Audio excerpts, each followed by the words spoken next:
So now we're going to talk about kind of what happens after that first meeting with the prosecutor. Say you weren't really sure, maybe you only had a couple days to even prepare for court, you're not even really sure what evidence could or could not be out there. Again, always show up for your court appearances. Always.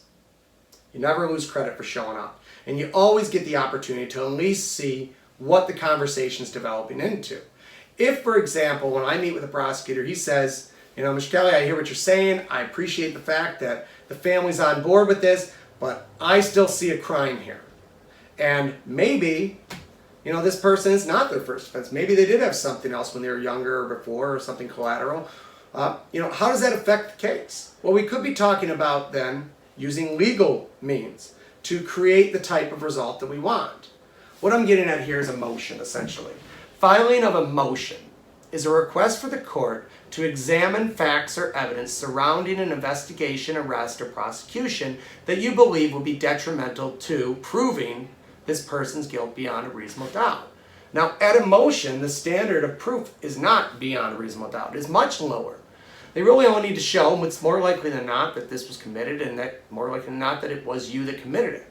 However, your defense attorney can flesh out several favorable issues that could be appropriate for a motion, such as the jurisdiction of the police department that responded, whether the police violated any rights by an illegal search or seizure of that person, entering a house, or going beyond, going to a different building maybe where the incident didn't occur, detaining somebody unreasonably for an unreasonable reason or for an unreasonably long time.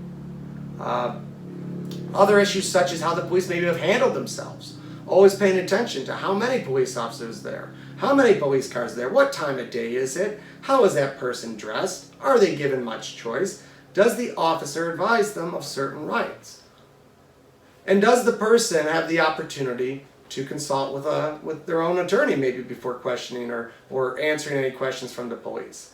These are all things that could go to the suppression of the statements that are made and suppression of the evidence gained by any improper search, seizure, or interrogation questioning of that individual.